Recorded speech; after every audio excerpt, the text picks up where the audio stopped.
जी जी बिल्कुल। करबला के शहीदन की याद में पूरे मुल्क जी हिते खैरपुर में भी आज़ादारी जो सिलसिलो जारी है। अवांखे ॿुधाईंदा हलूं त 10 मुहर्रम हराम के हवाले से मुख़्तलिफ़ अंजुमनूं जेके आहिनि हिते छठी चौक ते पहुचंदियूं। अवांखे इहो ॿुधायूं त तक़रीबन 100 खां वधीक जेके आहिनि अंजुमनूं खैरपुर के मुख़्तलिफ़ इलाइक़नि में अंजुमन हैदरी अंजुमन कैसर हुसैनी समेत जेको आहे मुख़्तलिफ़ जेके अंजुमनूं आहिनि हिते जेको आहे 100 तक़रीबन हिते जेके आहिनि गॾु थींदियूं। ऐं इन खां पोइ जेको आहे हिते उलमा कराम ख़िताब फरमाईंदा। खिताब फरमाइण खां पोइ जेको आहे हिते ई ज़ंजीरनि जो जेको आहे मातम शुरू थींदो आहे।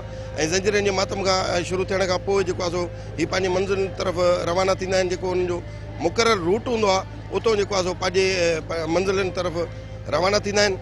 अव्हांखे इहो ॿुधाईंदा हलूं सिक्योरिटी जे हवाले सां, सिक्योरिटी जे हवाले सां इंतिहाई सख़्तु क़दम कया विया आहिनि। ऐं खारदार तारूं जेको ईंदड़ वेंदड़ रस्तनि ते लॻायूं वयूं आहिनि।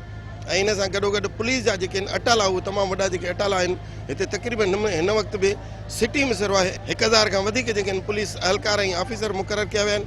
ऐं इन सां गॾोगॾु 100 लेडी पुलिस अहलकार उहे बि मुक़ररु कयूं वयूं आहिनि। ऐं रेंजर्स जा बि अटाला मुक़ररु कया विया आहिनि।